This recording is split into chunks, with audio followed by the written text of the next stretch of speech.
The Collars That Blind, Chapter 60. To me.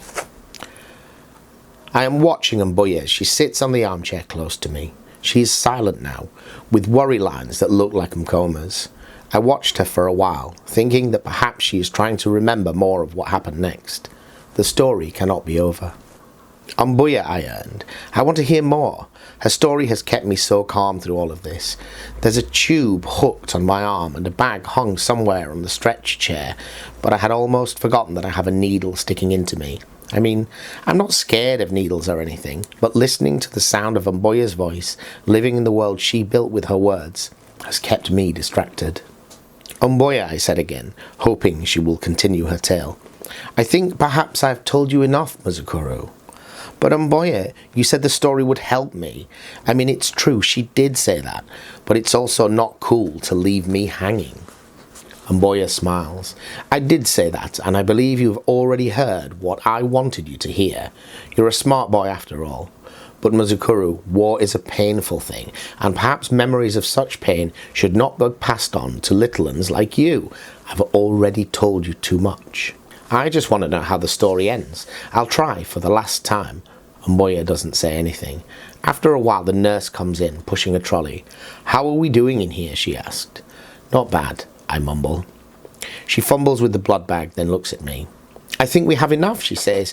Get ready to take the needle out. She dabs antiseptic on my arm and sticks a band-aid on it.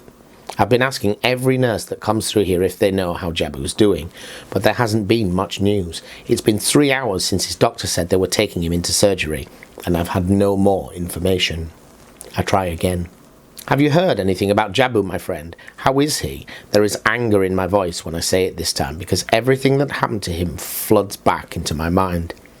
The nurse looks at me and smiles. He's out of surgery now. The doctors managed to save his fingers, but he's in an induced coma. We're going to have to monitor him to see if he responds before we can know for sure. What about my son? How is he, nurse? Do you know? Mbuya asks. I don't know why it angers me that she cares about Bamkuru after everything he's done, but it does. The doctors are doing everything they can, the nurse says. That doesn't mean very much, I don't think. All those medical dramas I've watched teach you that it is best not to get anyone's hopes up. Though in this case, I don't really know what my hopes are. Once I have more news, I'll let you both know. I'm sure he'll be grateful to know how you've helped him. I scoff and look away. I was sure before why I insisted on doing this blood donation thing. After all, my real hope for recovery is Jabu, but I can't stop myself from thinking that when I look at myself in the mirror, one of the actions I answer for can't be that I let Bamkuru die.